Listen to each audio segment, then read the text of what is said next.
En el nombre del Padre, del Hijo, del Espíritu Santo. Amén. Ven, Espíritu Santo, y llena los corazones de tus fieles y enciende en ellos el fuego de tu amor. Envía tu Espíritu Creador y se renovará la faz de la tierra. Estamos estudiando el Catecismo de la Iglesia Católica, su segunda parte, la celebración del misterio cristiano, segunda sesión, los 7 sacramentos de la Iglesia, capítulo segundo, los sacramentos de curación. Artículo cuarto, el sacramento de la penitencia y reconciliación. Estamos en el 8º apartado de este artículo, donde el Catecismo dedica 7 números al estudio del tema que tiene como título El ministro del sacramento. El día de hoy vamos a profundizar en los números 1466 y 1467. Número 1466 del Catecismo de la Iglesia Católica dice: el confesor no es dueño, sino el servidor del perdón de Dios. El ministro de este sacramento debe unirse a la intención y a la caridad de Cristo. Debe tener un conocimiento probado del comportamiento cristiano, experiencia de las cosas humanas, respeto y delicadeza con el que ha caído. Debe amar la verdad, ser fiel al magisterio de la Iglesia y conducir al penitente con paciencia hacia su curación y su plena madurez. Debe orar y hacer penitencia por él, confiándolo a la misericordia del Señor. Este es un número hermosísimo que nos presenta el Catecismo en esta mañana, queridos amigos. Prácticamente nos hace una descripción de todas las cosas que se le piden al sacerdote confesor. Realmente es un número extraordinario. Son cosas muy bonitas las que se piden aquí. Y creo que no son solamente unos ideales, sino incluso por experiencia personal con aquellos sacerdotes que el Señor me ha permitido conocer, lo veo reflejado en ellos.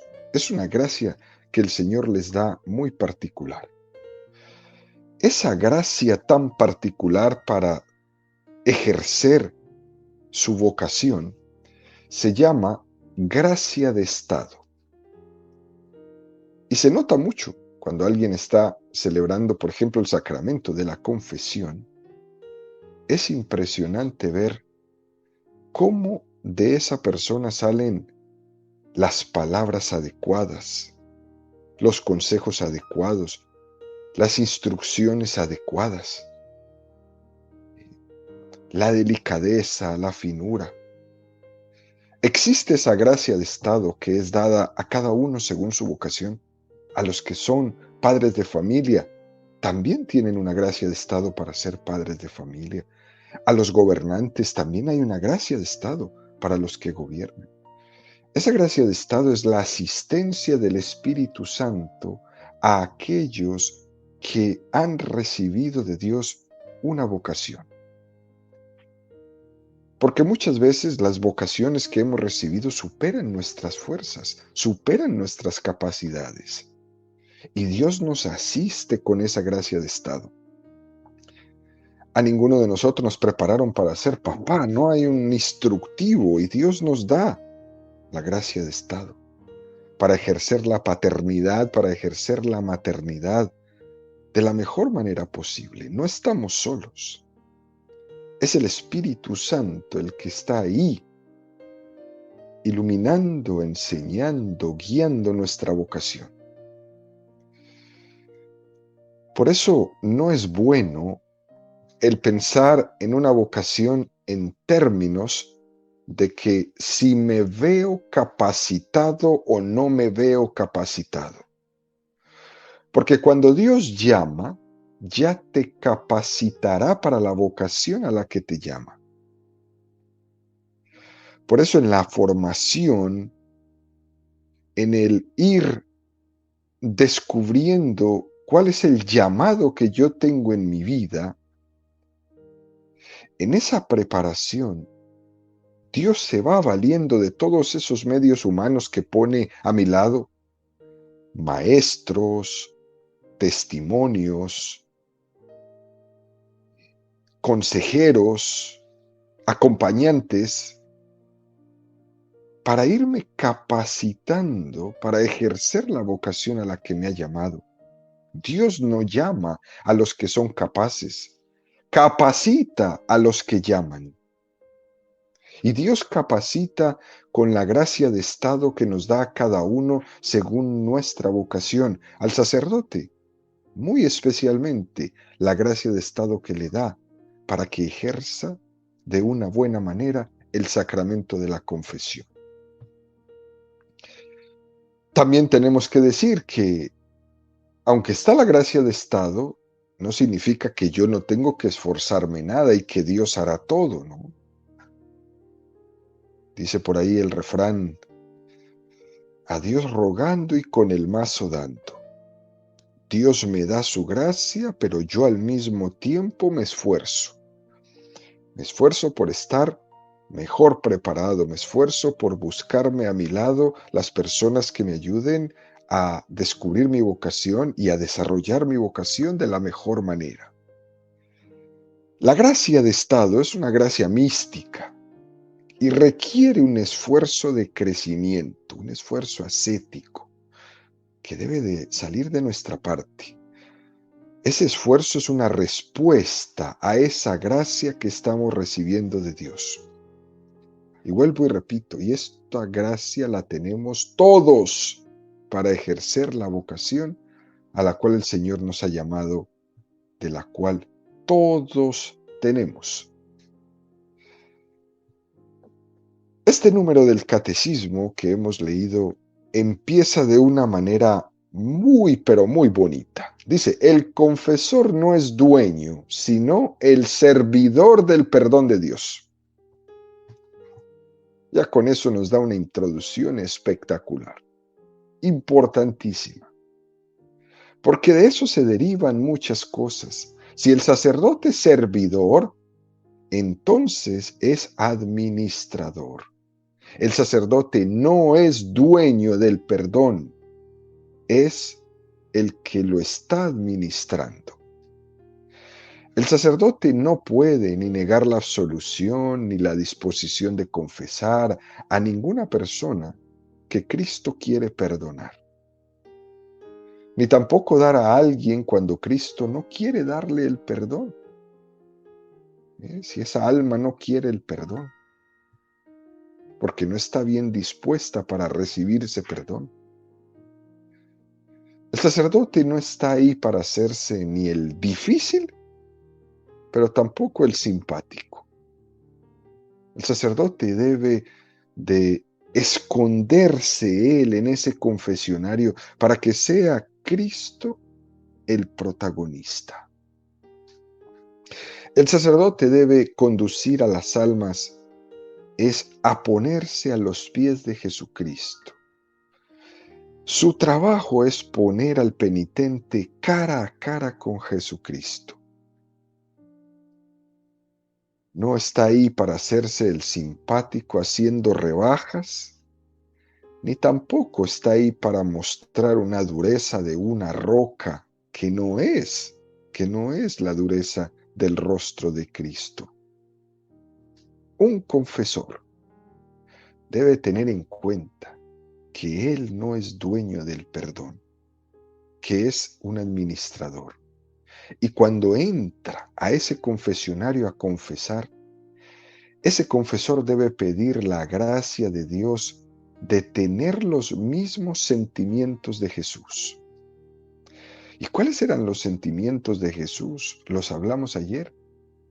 Los sentimientos del buen pastor, los sentimientos de el padre del hijo pródigo, los sentimientos del buen samaritano, los sentimientos del juez justo, los sentimientos de Jesucristo que son nuestro médico interior. Eso es lo que debe de traslucir el sacerdote en el confesionario. Ser un cordero.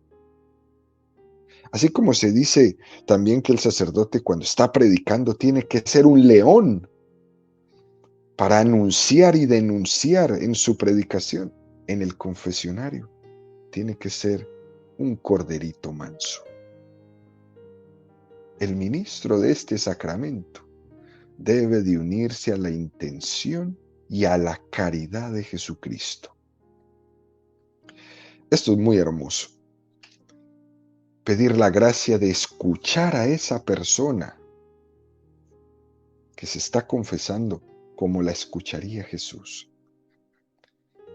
Que encuentre a través de sus oídos la acogida de Cristo que lo quiere tomar en sus brazos como buen pastor, como padre del hijo pródigo, como juez justo, como buen samaritano. Que ese sacerdote que está en el confesionario sea el signo vivo de ese Jesús misericordioso. Cuando los sacerdotes son requeridos por el pueblo para administrar el sacramento de la penitencia, esto es muy importante, queridos amigos, porque ese sacramento de la penitencia puede llegar a ser muy mortificante. El sacerdote debe de ser pan vivo para alimentar al pueblo de Dios. Por eso no se puede negar. Y entre todas sus prioridades, debe de priorizar el sacramento de la reconciliación siempre. No debe de tener una tarea más importante que pronunciar esas preciosas palabras: yo te perdono en el nombre del Padre, del Hijo y del Espíritu Santo. El Espíritu conduce al sacerdote al sacramento de la confesión, donde va a servir a Cristo. Y lo que se le pide al sacerdote para el sacramento de la confesión son unas cosas muy hermosas. Mire, primera, que ese sacerdote tenga un conocimiento probado del comportamiento cristiano. Y esto lo va adquiriendo el sacerdote a través del tiempo. El sacramento de la confesión da mucha experiencia. Un sacerdote que sea fiel, estando disponible para que el pueblo de Dios pueda confesar los pecados, adquiere muchísima experiencia. Pero para hacerlo mejor, el sacerdote tiene que conocer en profundidad la fe cristiana, la doctrina cristiana, la moral cristiana y toda su casuística, para poder estar al nivel y poder ayudar a ese penitente. Pero sobre todo, ese sacerdote debe ser un auténtico cristiano que cree. El sacerdote tiene que creer lo que está celebrando. Tiene que creer en las palabras que están saliendo de su boca: yo te perdono, en el nombre, en el nombre. Eso lo tiene que creer. Tiene que creer en la Eucaristía que está celebrando. No vaya a ser que le pase como le sucedió al sacerdote en el siglo VIII, en Lanciano, que en plena Eucaristía, al levantar la consagración, se convierte esa hostia en un pedazo de carne, porque él dudó de la presencia real de Jesús en la Eucaristía.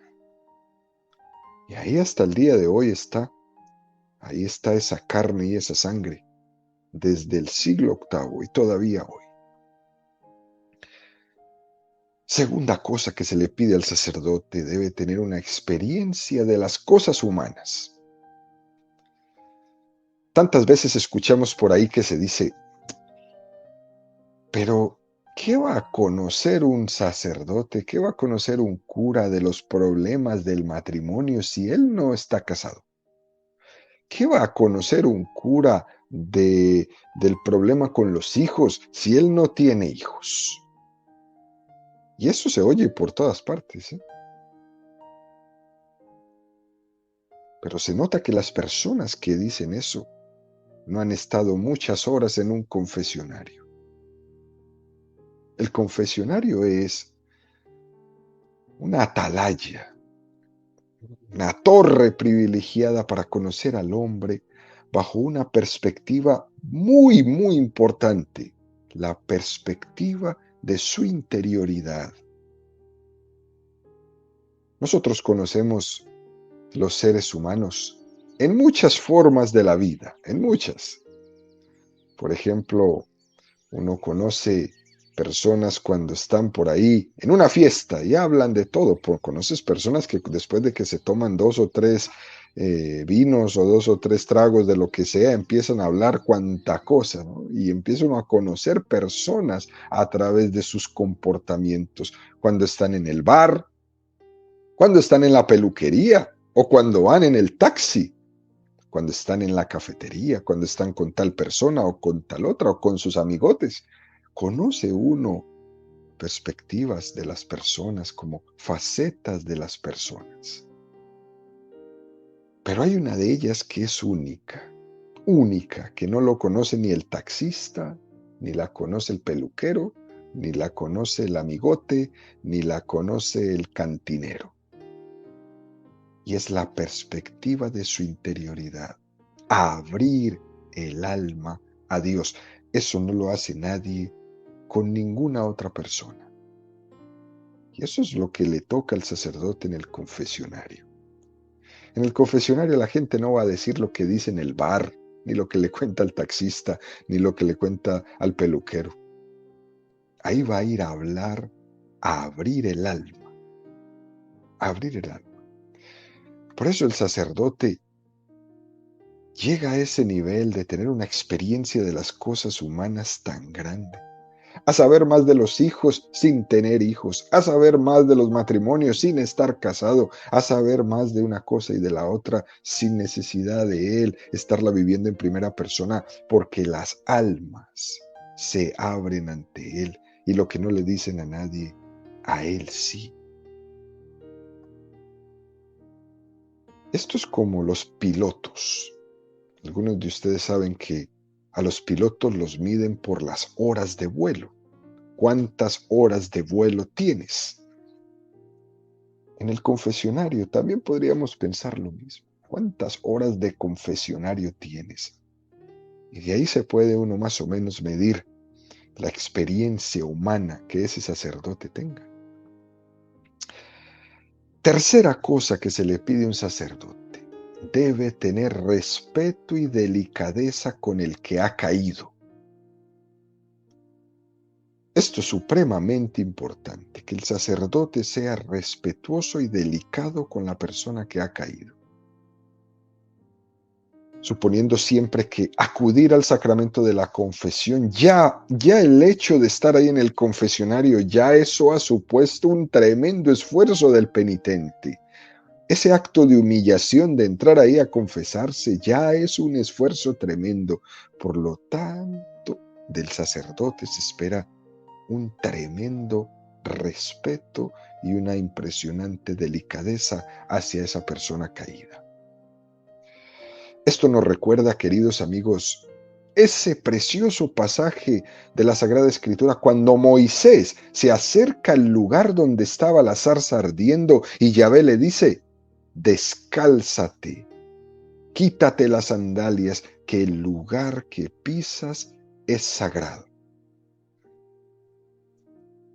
Es la tarea del sacerdote, descálzate, pero no te vayas. El sacerdote entra al confesionario, que es el lugar sagrado del encuentro del alma con Dios, y se descalza. Y se queda ahí. Descálzate, pero no te vayas.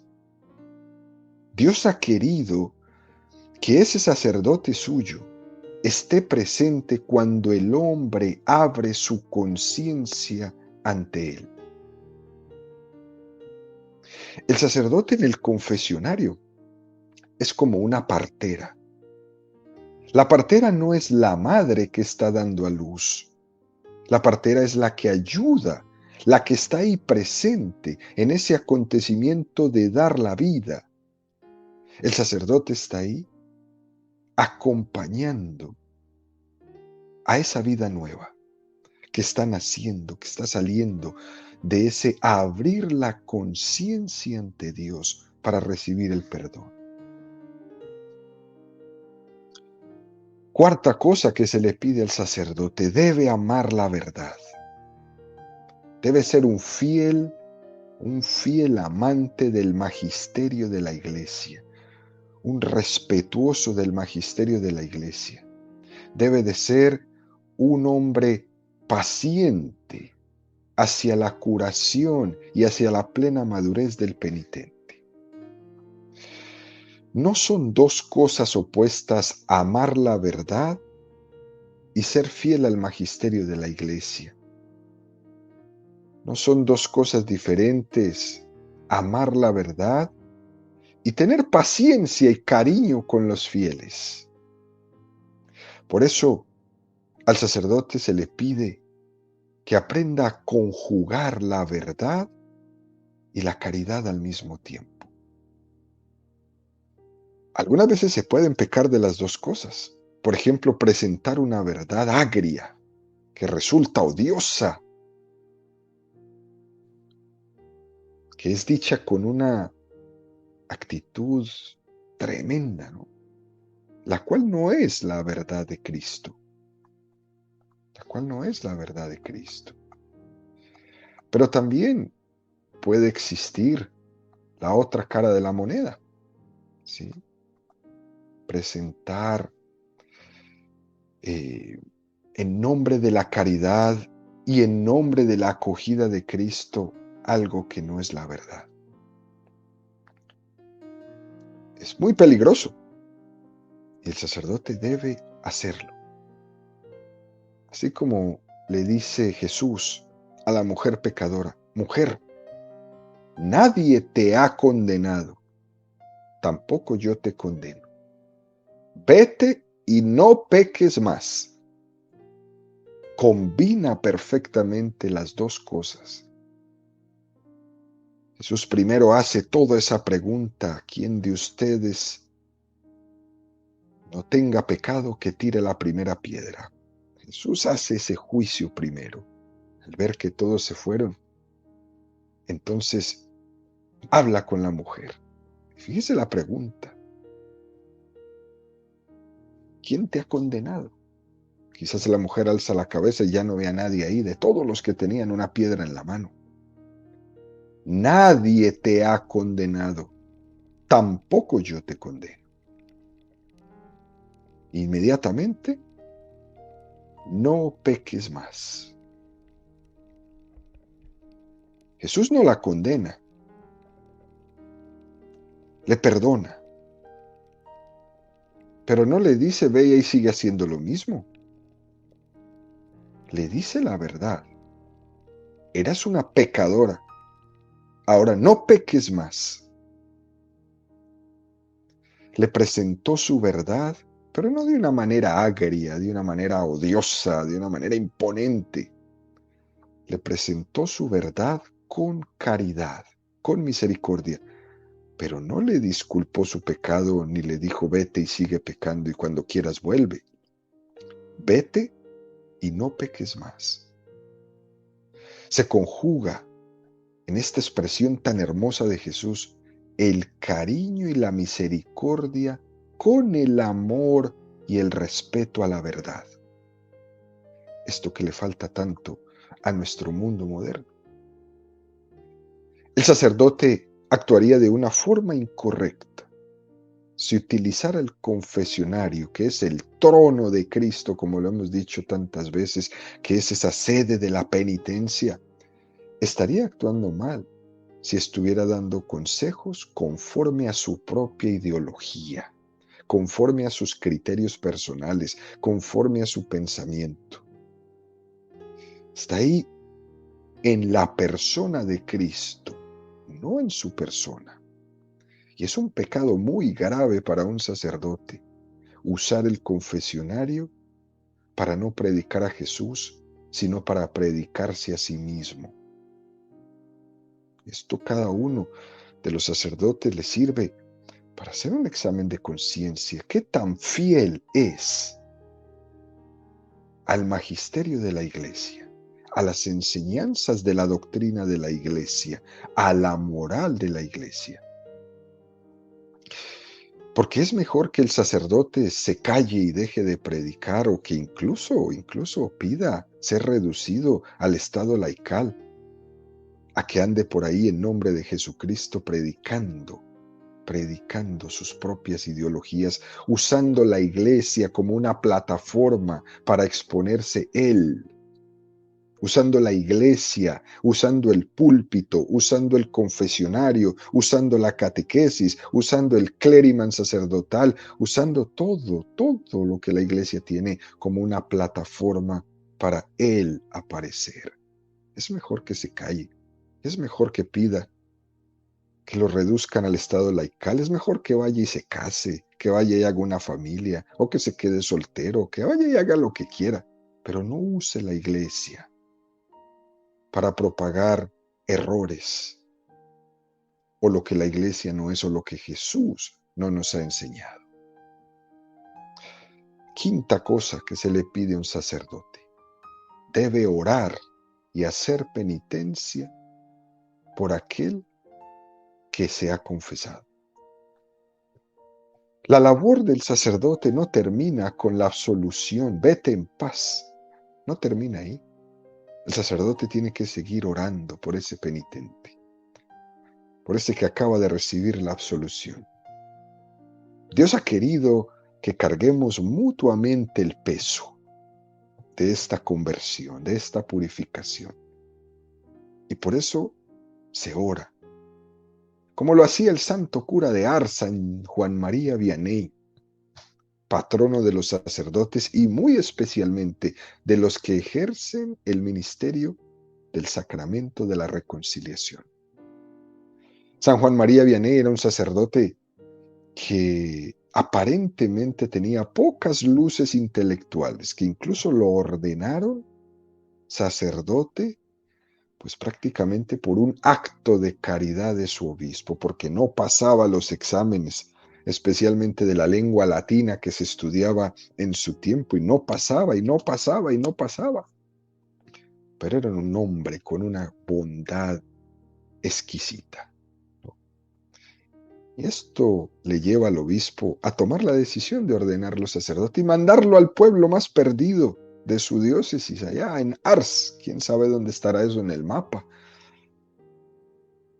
Y allá este hombre, en la humildad, se convierte en el maestro de las almas. Fíjense, queridos amigos, que un sacerdote que haya perdido, digamos, las materias de estudio en su seminario se convierta en el patrono de los sacerdotes. Usted tiene que ser muy santo. En ese pueblo de Ars, allá perdido en la Francia, en 1845, cuentan los historiadores que este hombre confesaba 400 personas diarias. Imagínate tú eso. Iban reyes, nobles, campesinos, todos a confesarse.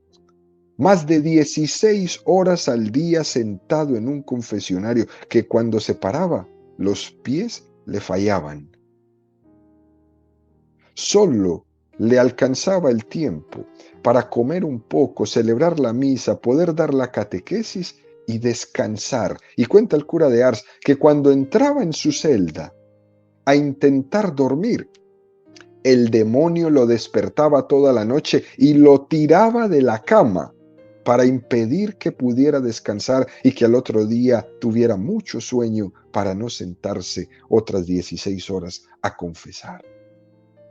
Y esas eran sus noches, pelear con el demonio que no lo dejaba dormir y que lo tiraba de la cama. O como otro gran confesor, San Leopoldo Mandic, por allá por el año de 1866. Lo canonizó San Juan Pablo II. Y fíjese lo que dijo San Juan Pablo II de este gran sacerdote. Fue un siervo heroico de la reconciliación y de la penitencia. San Leopoldo no dejó obras literarias ni teológicas, no fundó obras sociales. Sin embargo, su grandeza consistió en inmolarse y entregarse día a día a lo largo de toda su vida sacerdotal. 52 años de sacerdote en el silencio, en la intimidad y en la humildad de un confesionario. Decía Juan Pablo II, el buen pastor da la vida por las ovejas. Y San Leopoldo estaba ahí todos los días a disposición, sonriente, modesto, confidente, discreto y padre de todas las almas. Era un maestro respetuoso, era un consejero espiritual, era comprensivo y sobre todo paciente. Si lo queremos definir en una palabra, era un confesor. Solo sabía confesar. Y justamente en eso reside su grandeza, en saber desaparecer para ceder el puesto al verdadero pastor de las almas, Jesús. Estas eran las palabras del Papa ante esta figura de este gran sacerdote confesor, San Leopoldo Mandic.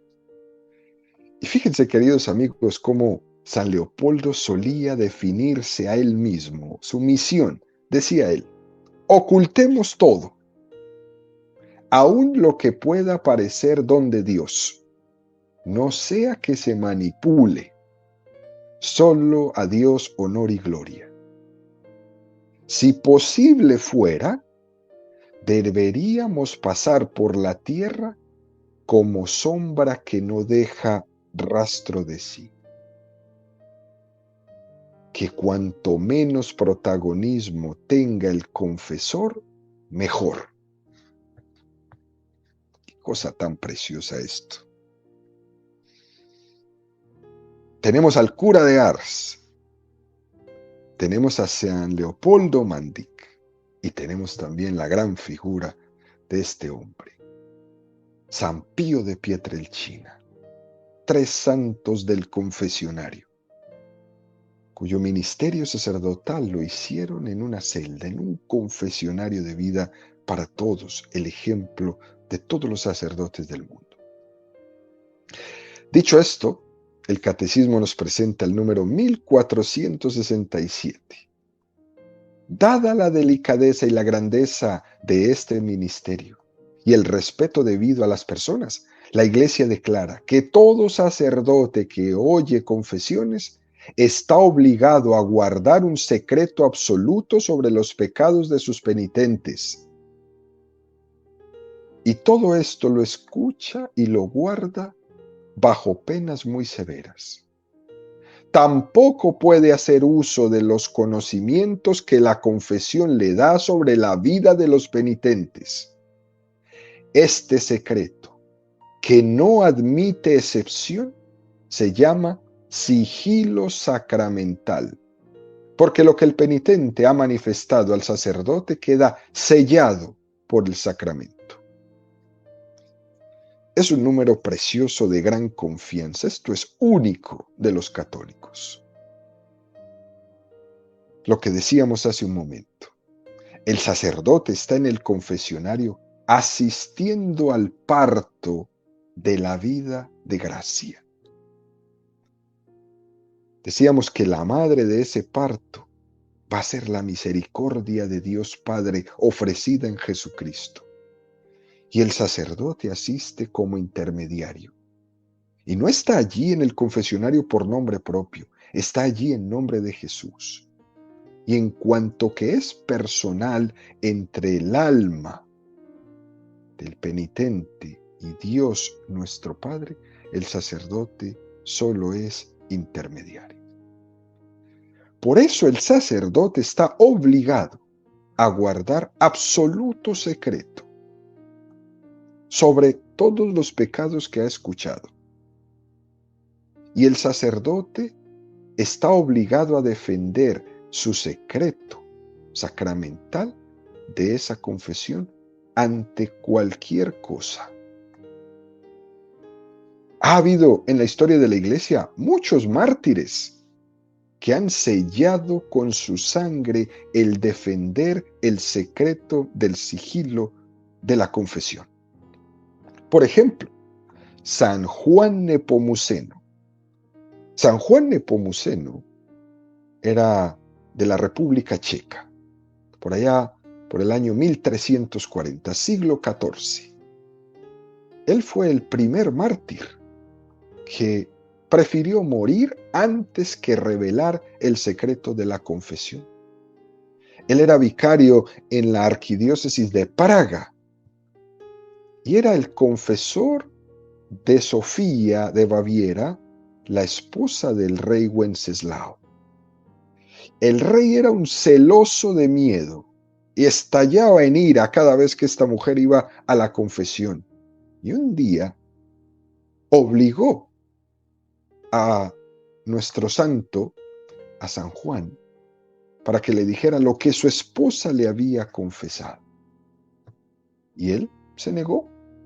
El rey, en su rabia, ordenó que torturaran a San Juan Nepomuceno y que su cuerpo fuera tirado al río.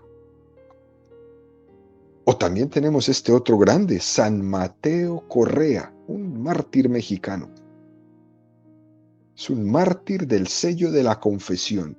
Él fue fusilado en México en 1927 durante la Guerra Cristera por negarse a revelar las confesiones de los prisioneros rebeldes contra el gobierno mexicano. Ese deber del secreto de la confesión es impresionante.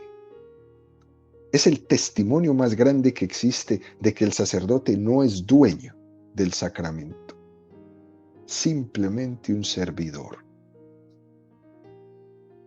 Y esto es tan grande, queridos amigos, que la Iglesia guarda y tutela ese sigilo sacramental con una pena canónica la más grande, la pena de excomunión. Y el sacerdote sabe que cuando viola el sigilo queda excomulgado.